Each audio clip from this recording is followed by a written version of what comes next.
Look alive, ladies and gentlemen. As you can hear, I am in the quiet voice. I am still in the vacation house. We do not sleep around here. There's football to be played. That means there's recaps to be done. So if I sound like I'm whispering, if I have a little bit of a NPR type feel, or like a nice book reading, books audio on tape, uh, it's because people everywhere in this house are sleeping. I was watching the game and we decided that, on vacation, look, I carry around the book. Okay. This is where we do the note taking. We take notes during the game. Boom. And then we talk about football. Period. That's how we do things on the show. We are here when other people are not. Other people might want to sleep. Other shows might want to be like, oh no, I'll do it later. No, no. The game just happened and we had to talk about it. Secondly, went and played putt putt tonight. Electric Factory, great course. A lot of stairs, a lot of undulation, all kinds of stuff. But all right, let's get right into it because the last time we did this a few days ago, um, the internet cut out on us, and then I had to do a whole bunch of audio editing, and I really don't want to do that again tonight. So 23-20, Seahawks win. We always like to do these things where we ask questions from a fan's perspective. First of all, the uniform. We made fun of the Cardinals uniforms, saying they look like tortillas or they look like that old construction paper that was recycled back in grade school.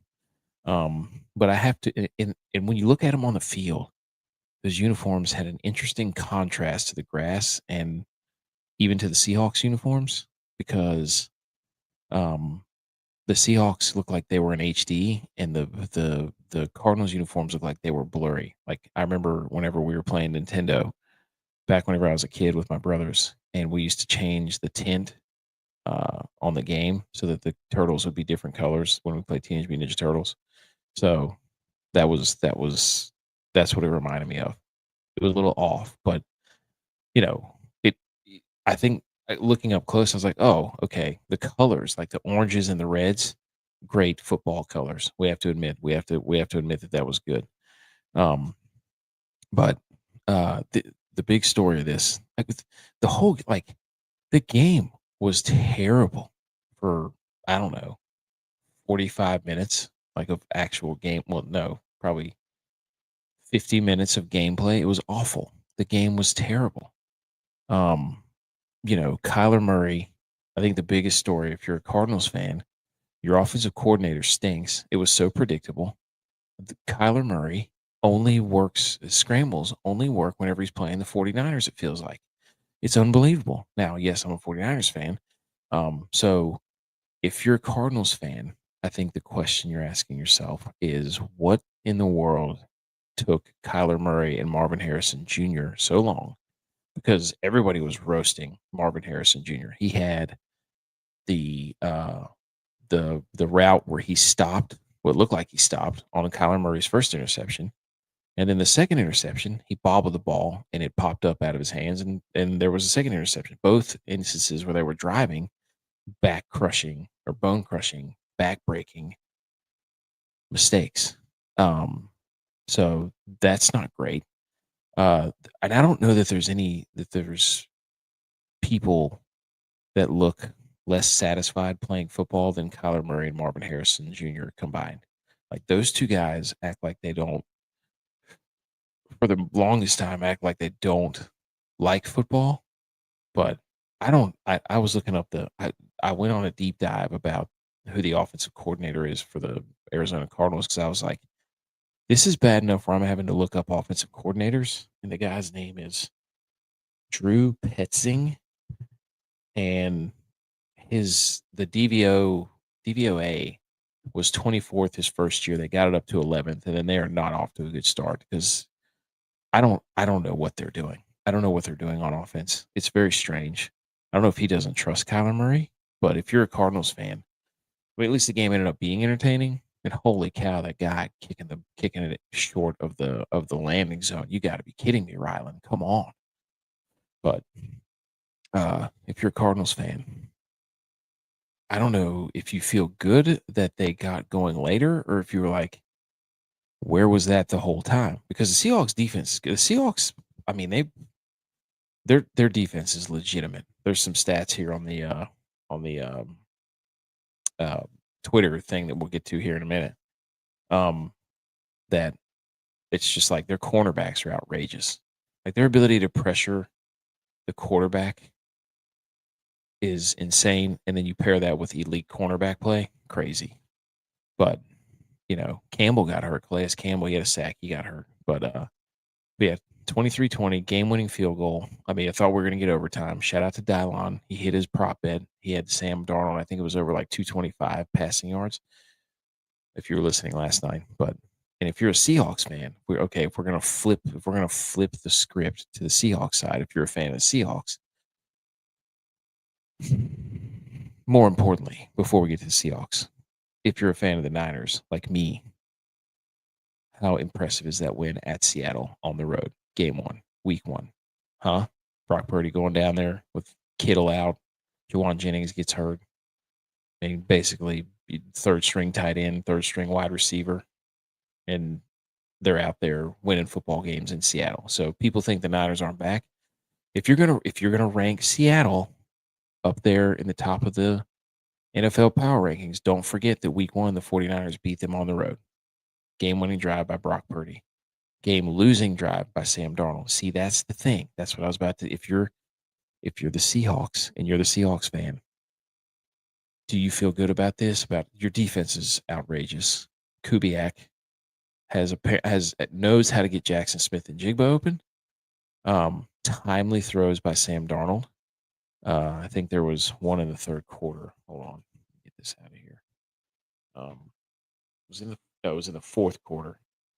Fourth quarter, 3rd and 6. Darnold, JSN on the double move down the sideline. Perfect throw. But if you're, Sam Darnold, his thing was, I think that was his 6th game-winning drive in the last 2 years from what I saw. Like, there he is. There's BMO. BMO said he laid some sick parlays down. He's back. Hey, and we're back. And we're back. But yeah, I think it's gonna the same thing holds true if you're a Seahawks fan. Your defense is pretty good. You've got a pretty good 1-2 punch at running back, not breakaway speed. Shout out to Kenneth Walker for wearing kind of like a hybrid cowboy collar. That's awesome. Like he's got a neck roll, but not really. It's kind of only on the sides. It's very interesting. So don't think we didn't notice about that. It looks like JSN has a really small face mask. It's got a very narrow viewing scope. It's very interesting. I don't know why. I always think that whenever I see his helmet, I'm like, JSN has this very weird. He's a very good route runner too. But the biggest question is, if you're Sam, dude, you didn't know Sam Darnold has got wheels? Did you not see that play from the Jets a few years ago where he went like 70 yards to the house? Sam Darnold's an athlete. I was watching with my father-in-law. BMO asked the biggest takeaway is Sam Darnold's got some wheels. That's the thing. Sam Darnold is you got to give him credit. He made clutch throws. But this is what he did for the Vikings last year too. Nothing is truly on the line right now. That's what I would worry about if I was a Seahawks fan. Is can he not Sam Darnold himself? Where Sam Darnold will look good, he will look athletic, and he will make a boneheaded mistake at the worst time. He did it last year, 2 games in a row. They had a chance to beat the Lions, clinch the division, clinch the 1 seed, clinch home field, and he was fumbling and throwing the ball backwards and making all kinds of terrible decisions. So I think right now, if you're a Seahawks fan, you have to feel good about Darnold. That's the biggest question because the defense can be able to play with anybody. That defense is no joke. I mean, again, I'm a Niners fan, so I have to watch Seattle twice a year. I hate their guts, but the defense is good. But, I mean, thank goodness that game ended up being great. Like, give us a divisional rival game-winning field goal.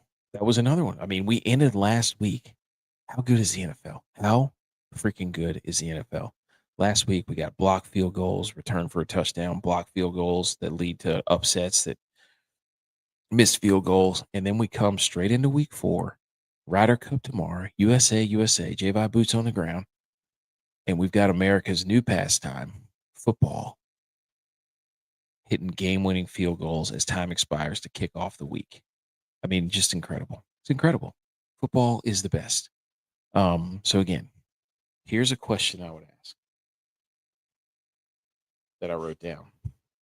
Would you rather have, I was thinking about this because for most of the game, like Kyler, like he was taking sacks late in the game that you just can't have happen. And secondly, I started thinking, I was like, who would you rather have at quarterback for your team? Would you rather have Tua or would you rather have Kyler? I feel like I'd rather have Kyler because sometimes he'll make some throws, but the whole Marvin Harrison thing, like when Marvin Harrison had that touchdown, like it was a great throw by Kyler. And then just a great high point, go get the ball from Marvin Harrison Jr. Like you can see that Marvin Harrison Jr. is big enough and athletic enough to make plays like that. I don't know why they don't do it all the time. I don't get it. I don't get it. Oh, B. McCormick's here. B. McCormick's here. He never misses. He's the GOAT.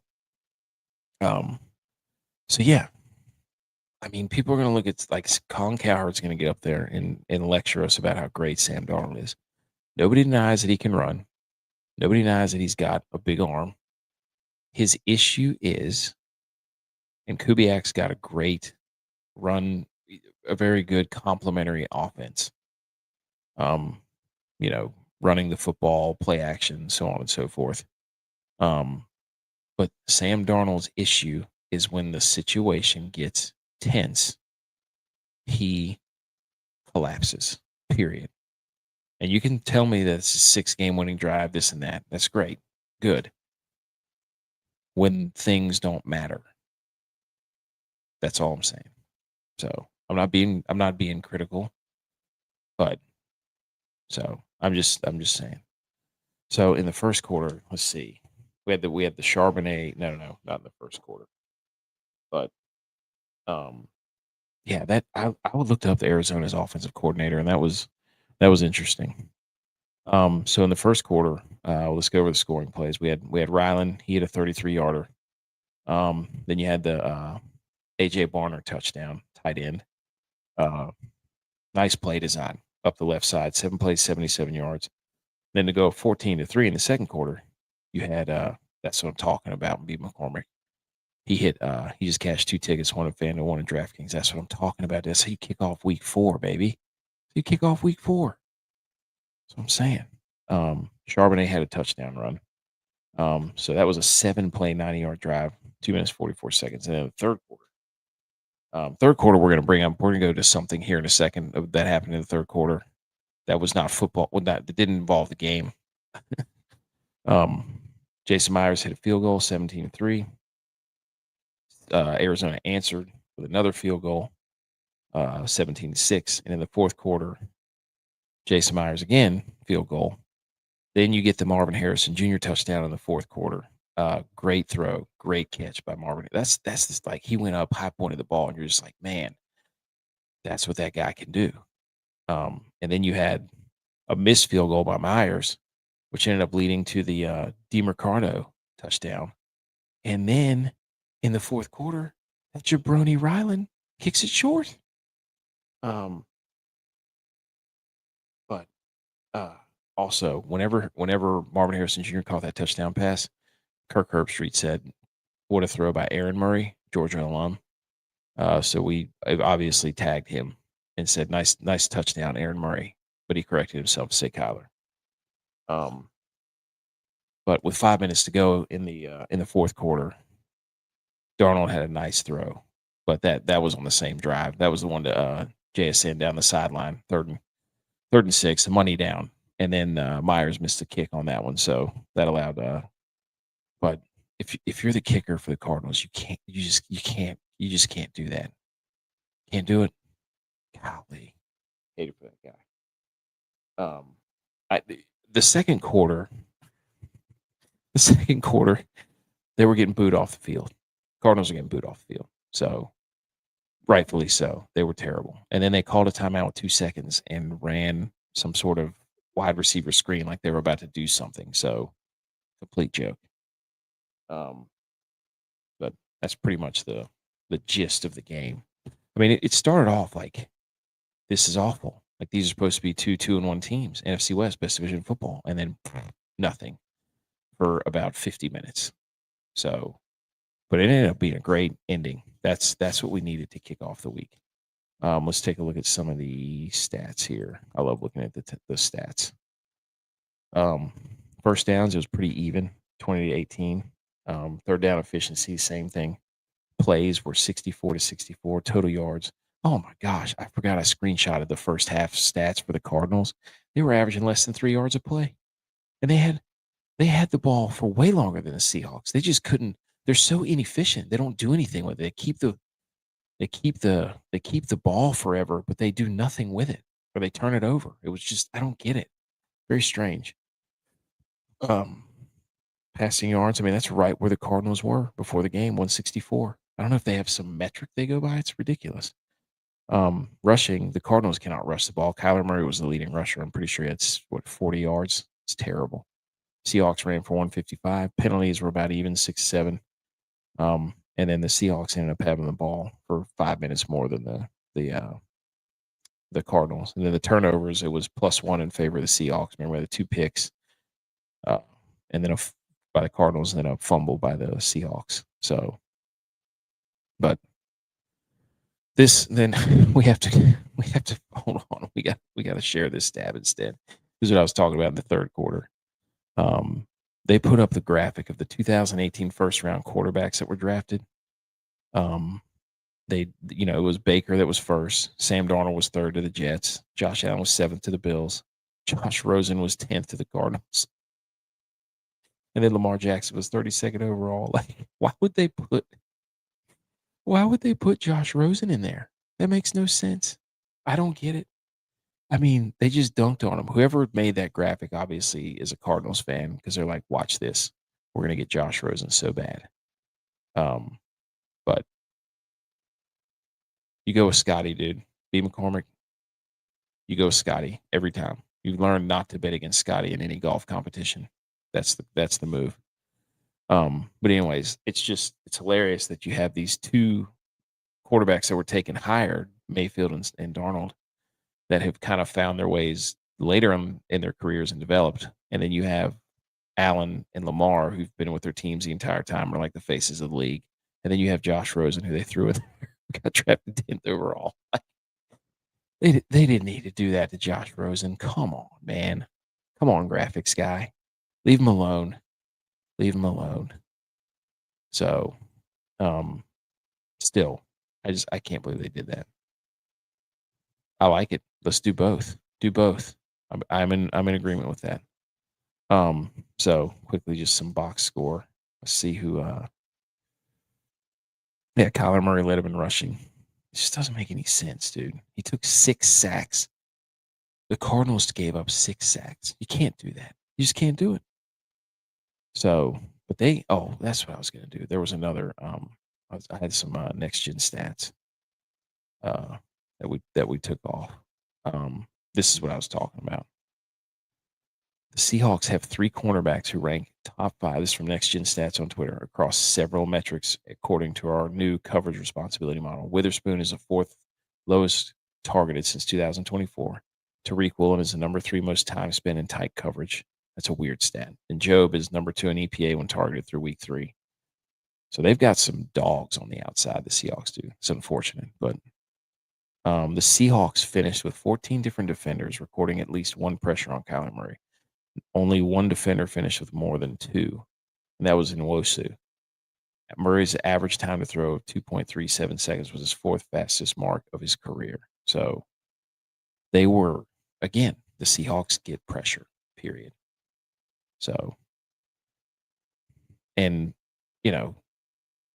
that maybe made the Cardinals offense look worse, but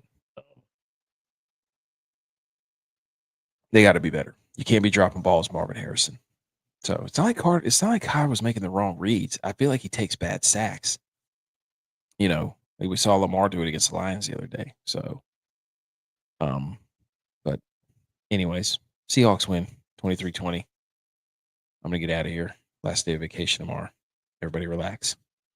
Um, ladies and gentlemen, this has been the recap. I'm gonna get out of here before my internet cuts out at this vacation house. So,